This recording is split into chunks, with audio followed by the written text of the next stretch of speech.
Hey gang, it's TikaBabyGurl, and today I am doing another episode of the Untold Stories of a Corrections Officer. Today, like I promised, I'm about to tell you guys how I saved someone's life. No cap, I literally saved someone's life. Let's get into it. This particular shift, I was on the women's floor. And anytime that there is someone on watch because they may try and hurt themselves or hurt others, we put them on watch. And we have to normally we just have to go around to all the blocks every single 30 minutes. Every 30 minutes on the dot. We have this little key strip. So we have to walk all the way through the dorm rooms or whatever, all the way through to the bathrooms, which is on the very back wall. And then there's a slot that we put our little key reader in. So it forces us to go through and look at everyone. We can't just bypass it. There's no way to bypass it because it goes into the system every time we do the key reader. So we do that every 30 minutes. If someone is on watch, we have to go in every 15 minutes. 15 minutes. So instead of doing a 30-minute watch, so that'll be about 16 times we get up out of our office throughout our shift and go do walkthroughs. With anybody on watch, it's double, so it's 32 times every 15 minutes, and there's an 8-hour shift. So I'm very afraid of having someone's death on my conscience. So I do my job. I go and look, make sure everybody's intact and breathing. So this particular day, I got to work and they told me that I was on the female floor. And usually on the female floor, you work by yourself. So there was one person, there's one person on watch, so I already knew my day wasn't going to be as easy, but I mean, it's nothing. The watch block, we put them on watch in a certain block. That block is right next to my office, so I just have to go out to my office, do that, check on them, do the key reader, and get back into my office and chill for another 15 minutes. This girl, I'm gonna name her Melanie. Okay, I'm gonna name her Melanie. Melanie is the inmate. She came in, she was dared to do some crazy stuff to her son, which she did like a bad mom. I can't say what I want to say. She did like a bad mom. She did it, and she recorded it. And so, of course, people got to talking, and someone decided to call the authorities, which was, well, I would have done the same thing, because the kid was still in her care. So anyway, she came in, of course she was arrested, and immediately people like that, they always go on watch. They always say they're about to hurt themselves or hurt someone else.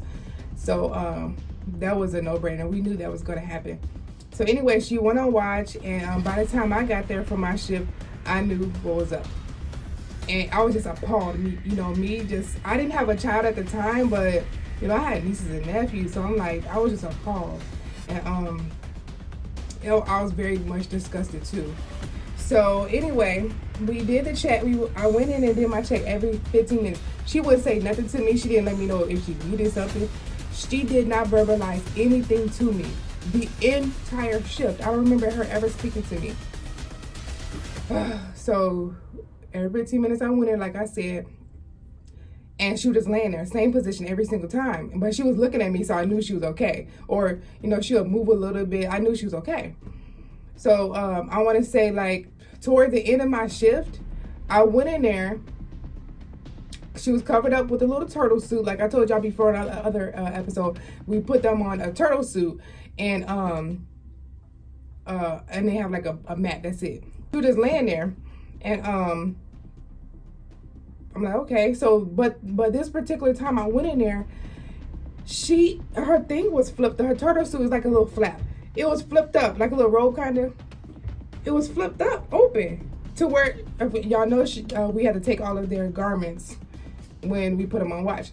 But so she flipped it up and had herself exposed. I'm like, that's different, because I've been here 1,000 times, and I see something different now. In my mind, I'm like, okay, what's going on? Why is this different? So I look closer, and I don't even think I have my glasses on. I wear glasses. I don't ever wear them. I mean, I have glasses. I just don't ever wear them. But that particular time, I don't think I had glasses on because I was squinting so hard and I couldn't see. All I saw was like dark around her area, right? And on the side of her legs. I'm like, what could that possibly be? So of course I popped the cell because I needed to make sure, I need to see what that was because she doesn't have anything else. And it was like real dark. And of course when I walked up, I saw, but it was just blood. It was blood. It was on her fingers and everything. It was like blood everywhere. And I froze. In my mind, my first thing was, she's gone. She's dead. She killed herself. And I freaked out. I froze. I froze for like a second. So it wasn't that long. I immediately got on the radio, called it in, and called the correct code. I didn't forget the 10 code. But anyway, I called the correct code. I'll probably put it up here if I remember to do it. But I called the code and told them, y'all better get up here to such a block because Melanie, I think she attempted, I don't know if I can say the word on here, but she attempted to harm herself. So before they got out there, I didn't want to touch a dead body. I wasn't called for that. That's not my calling to really be in this field like that. So I didn't want to touch her if she was gone, But I had to do my job and check on it. So I went and touched her wrist. I got her pulse. I touched her pulse, her wrist, and I felt her pulse. So I stopped. I stopped touching her. I let go. I backed up toward the door of the cell, and then so that's when everybody got up there. I told them that she was breathing and all.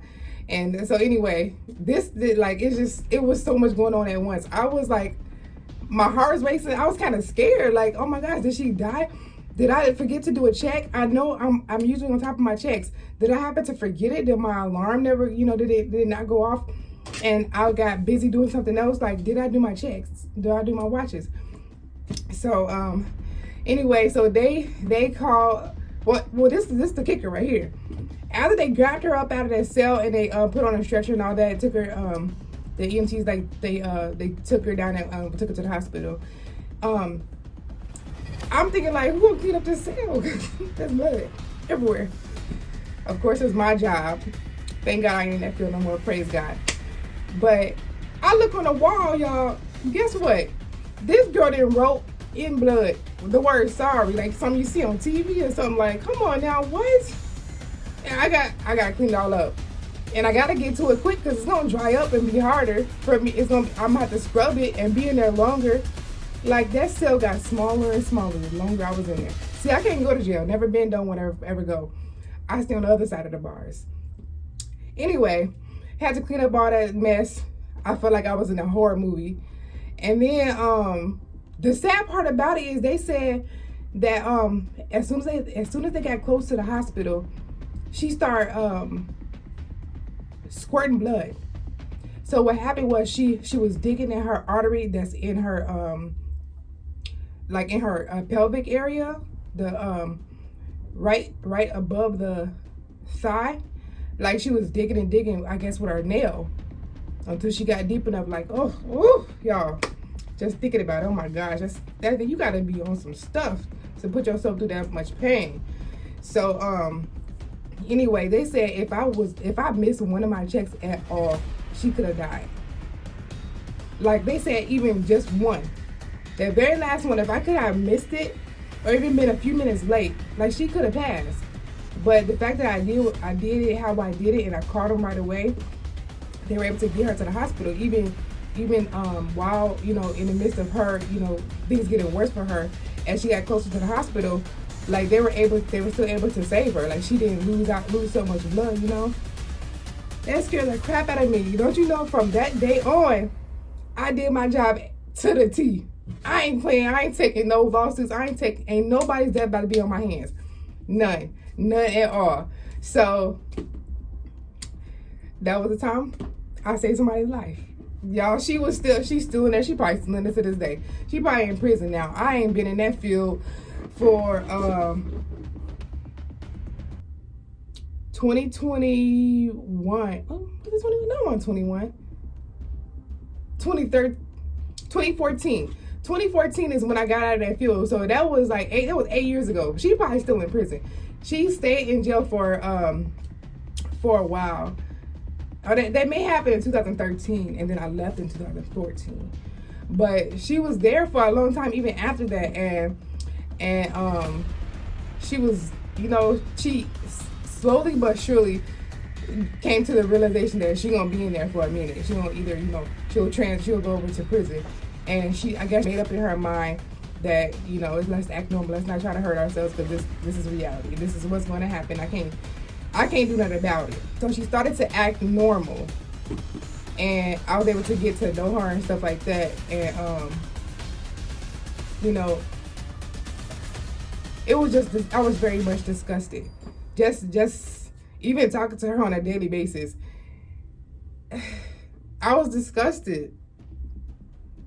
Even as a mom now, I'm even more disgusted. But anyway, so that's all for this episode of the Untold Stories of a Corrections Officer. Let's see. Next episode, I'll tell you guys how, oh my gosh, y'all. I'll tell you guys how I got tased for the first time. Oh my goodness. If y'all really like this series, please like, comment, and subscribe. Tell me what y'all want to hear. What kind of stories do y'all want to hear? What do you guys, you know, what do you think that a correction officer goes through? And tell me, you know, and I answer you. I'll say yes or no, or if I've ever been through it, just let me know, you know. Oh, another episode I want to tell y'all about is, so yeah, let me know what y'all want to see. Let me know if y'all feeling these episodes. So, I mean, let me know if you're feeling the series. And I'll keep it going. I got a lot of stories. I got a whole bunch of my stories and a whole bunch of stories I've heard. So, y'all just let me know, and I'm here to please. I ain't gonna let you know where it is, or who I'm talking about, and nothing like that, but I'll let you know the story. Nothing will fall back on me, baby. Over and